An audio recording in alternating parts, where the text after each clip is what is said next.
Once Upon a Time by Gabriel Okara is our today's poem for study and discussion. So let's start.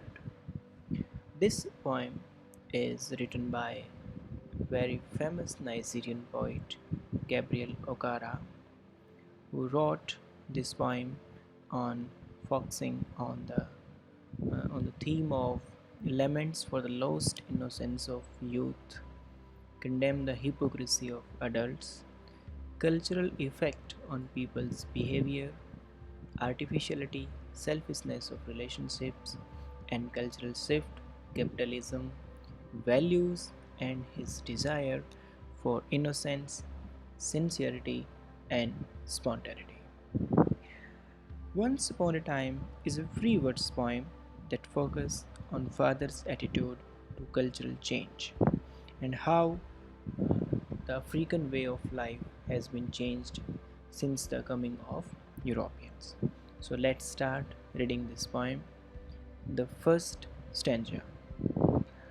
Once upon a time, son, they used to laugh with their heart and laugh with their eyes, but now they only laugh with their teeth, while their eyes block cold eyes search behind my shadow.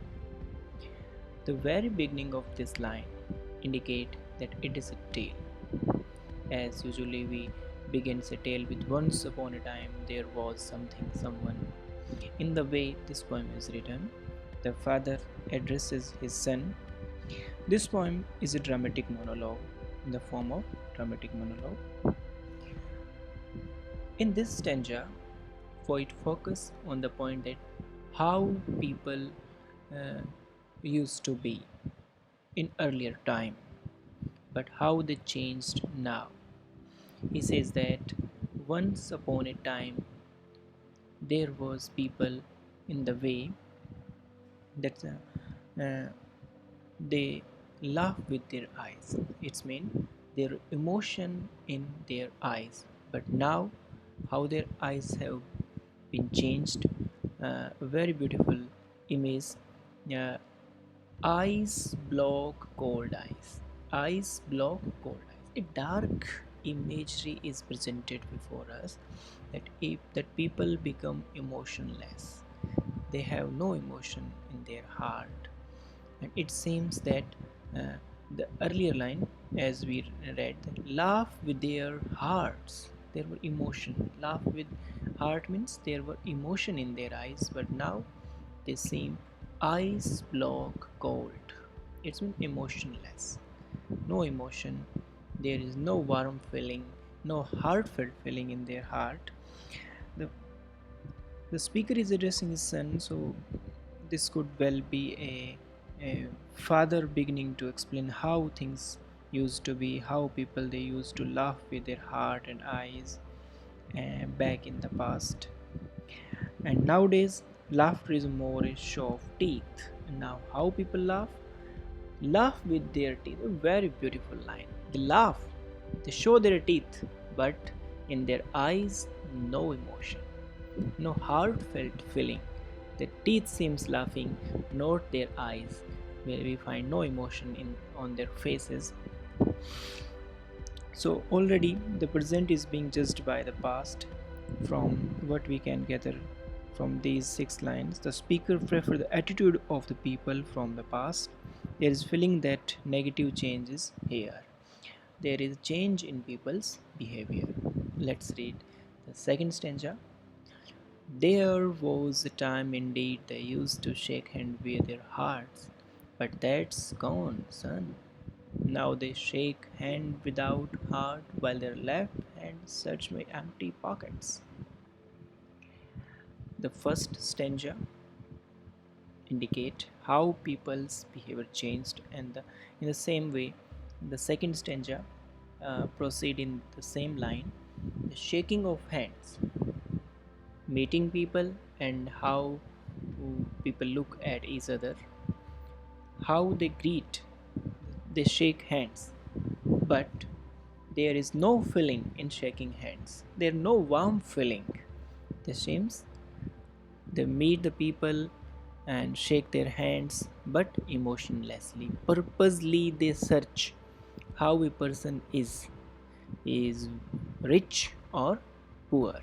The relationship is based on commercial purposes. So, poet indicate through these lines. Um, the art of shaking hands also changed. In the past, a greeting was genuine, a person welcome for who they were. But nowadays, people shake hands with one eye on their status, on their financial position, and people are no longer genuinely warm towards other. People are on the make, wanting to get something from you. People meets for their purpose, not for emotions, not with heart. They don't meet heartily, they meet purposely, the economic purpose. Let's read the next stanza. How people's conversation has been changed, how their manner has been changed is indicated in this stanza.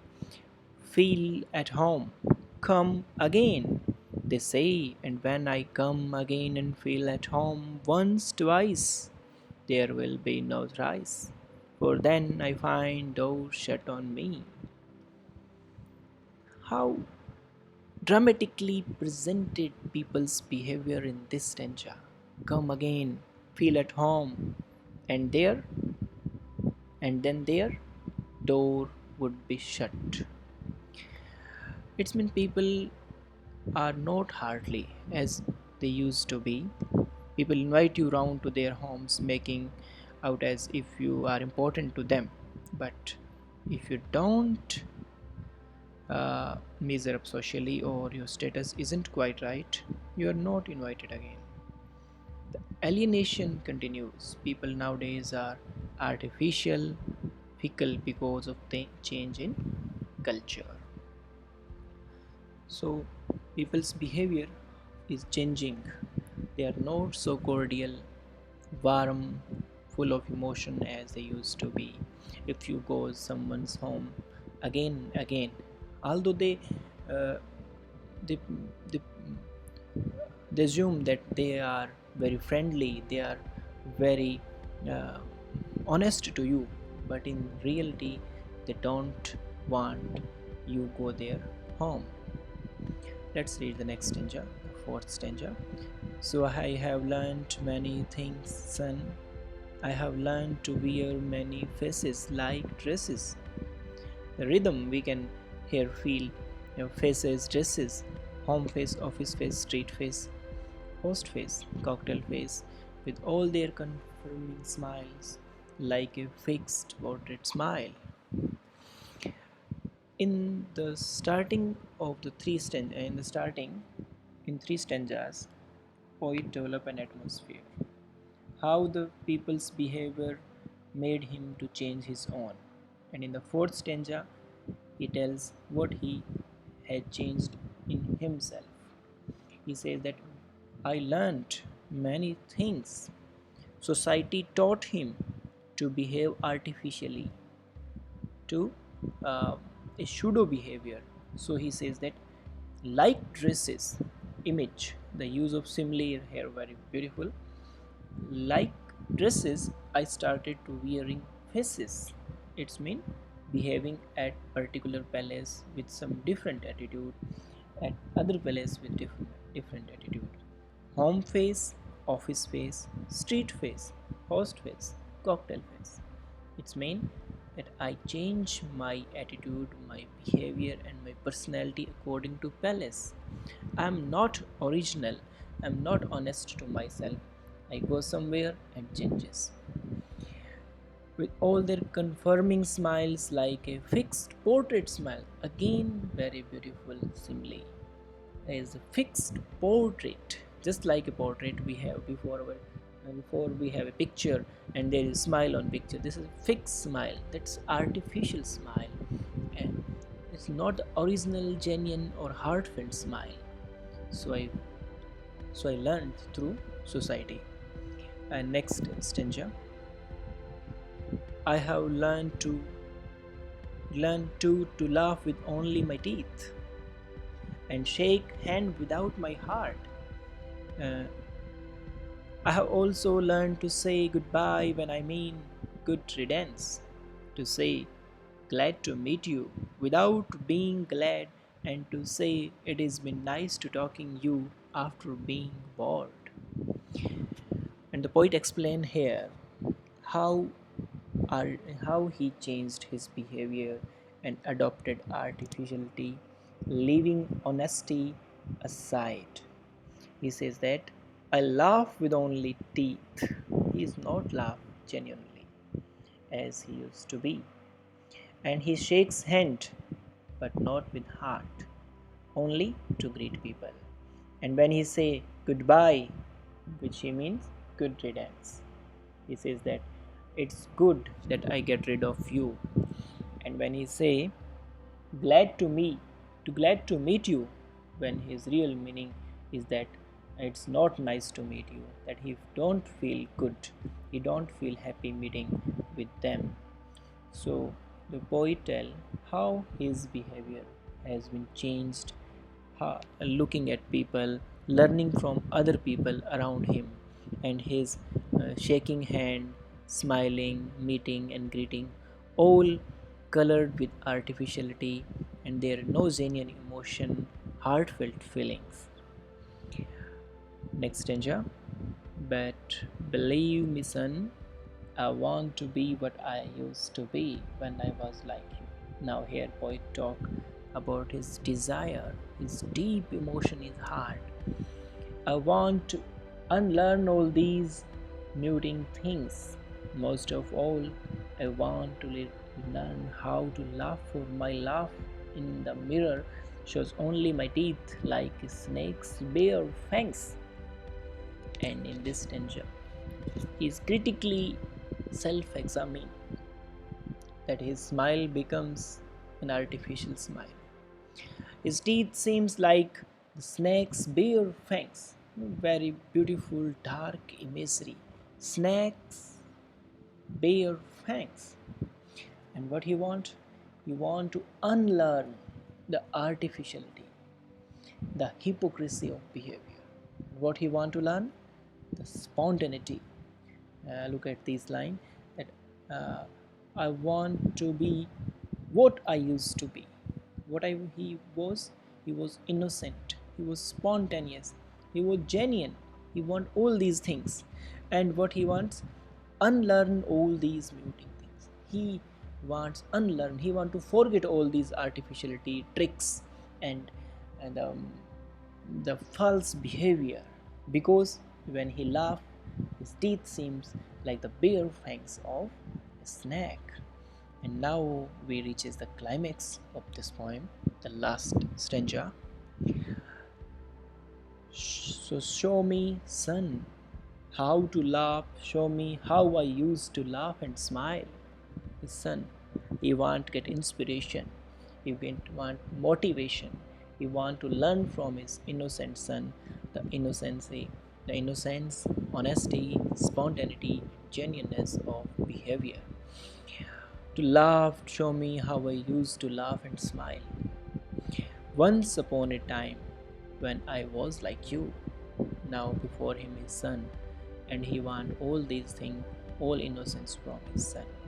And in the beautiful manner, the Gabriel Okara presents, it seems also a journey from uh, childhood to adulthood. A child is innocent, spontaneous, honest, but an adult, how artificiality capture him, how he become a hypocrite, and how his behavior changes, how his attitude changes to society is presented in this poem. Let's talk about some other aspect of this poem, the style. Style, as we have seen that it's a conversational between a father and his son, written in the form of a dramatic monologue. The form of dramatic monologue poem of 43 lines broken up into 7 stanzas. Tone. Tone is serious, ironic, conversational, and there is a tint of nostalgic manner. And images, we have some dark images, cold images, cold eyes, teeth, empty pockets like a snake's pair of fangs. These images presented before us through the help of simile and devices. It seems opening like a tale, as we uh, as other stories, a repetition of phrases and prosaic manner. The poem is written in free verse. Thank you for watching.